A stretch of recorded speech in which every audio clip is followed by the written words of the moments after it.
بسم اللہ الرحمن الرحیم۔ پیارے ساتھیوں، السلام علیکم۔ پیارے دوستو، بنی اسرائیل کا شمار اس قوم میں ہوتا ہے جس میں سب سے زیادہ انبیاء کرام کو بھیجا گیا۔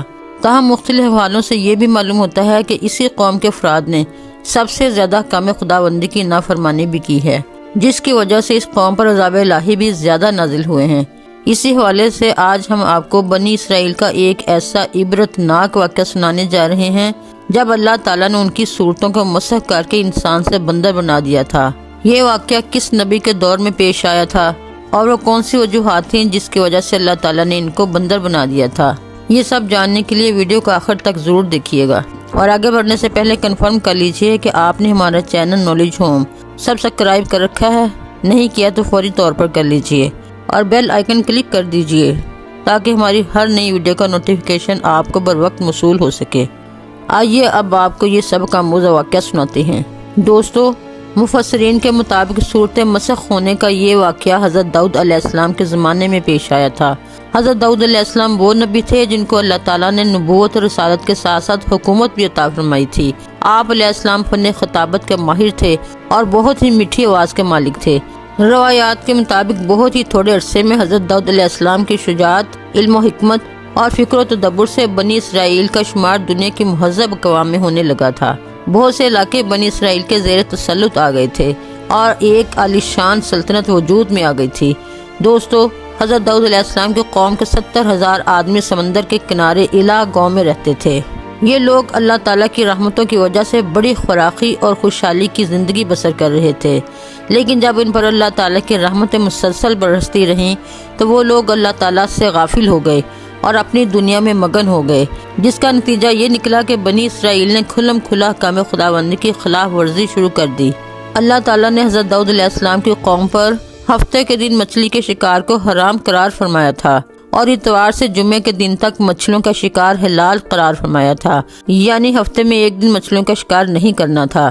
حضرت داؤد علیہ السلام کی قوم نے اتوار سے جمعے تک مچھلیاں پکڑنی شروع کر دیں، مگر اللہ تعالیٰ نے ان لوگوں کا اس طرح امتحان لیا کہ ہفتے کے دن دریا میں بے شمار مچھلیاں آتی اور باقی 6 دنوں میں کم مچھلیاں ہوتی۔ اسی طرح ہفتے کے دن جب بھی حضرت داؤد علیہ السلام کی قوم دریا کے پاس آتی تو اتنی زیادہ مچھلیاں دیکھ کر ان کا دل بے ایمان ہو جاتا۔ اس وجہ سے شیطان نے ان کے اس لالچ کا فائدہ اٹھا کر انہیں اکسانا شروع کر دیا۔ شیطان نے ان کو یہ ہیلا بتا دیا کہ سمندر سے کچھ نالیاں نکال کر خشکی میں چند حوض بنا لو، اور جب ہفتے کے دن ان نالیوں کے ذریعے مچھلیاں حوض میں آ جائیں تو نالیوں کا منہ بند کر دو اور ہفتے کے دن شکار نہ کرو بلکہ اتوار کے دن آسانی سے ان مچھلیوں کو پکڑ لو۔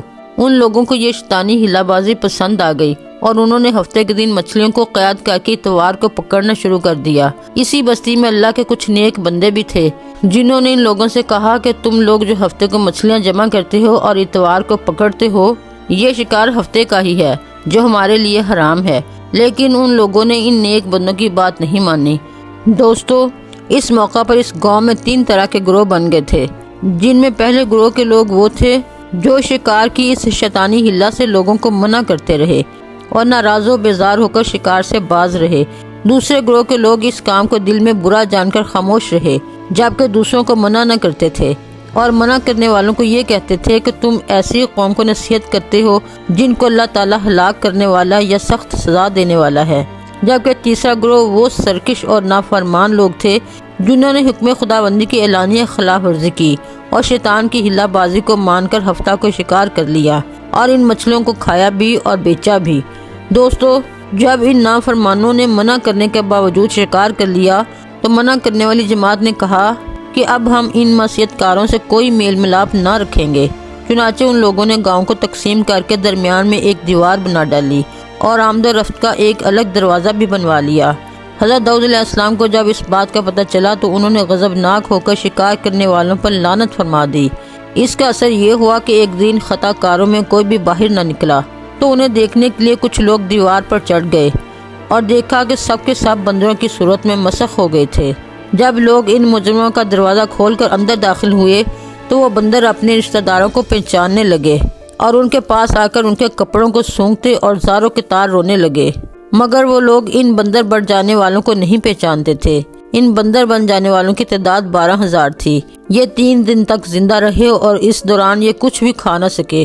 بلکہ یوں ہی بھوکے پیاسے سب کے سب ہلاک ہو گئے، جبکہ شکار سے منع کرنے والا گروہ ہلاکت سے سلامت رہا، اور اس کے ساتھ ساتھ دوسرا گروہ جو دل سے برا مان کر خاموش رہنے والوں کا تھا، ان کو بھی اللہ تعالیٰ نے ہلاکت سے بچا لیا تھا۔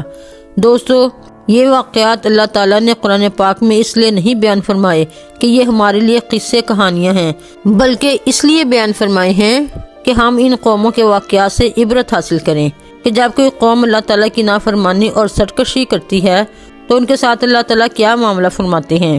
ان واقعات سے یہ معلوم ہوتا ہے کہ شیطانی ہلا بازیوں میں پڑھ کر اللہ تعالیٰ کی نافرمانیوں کا انجام کتنا برا اور کس قدر خطرناک ہے۔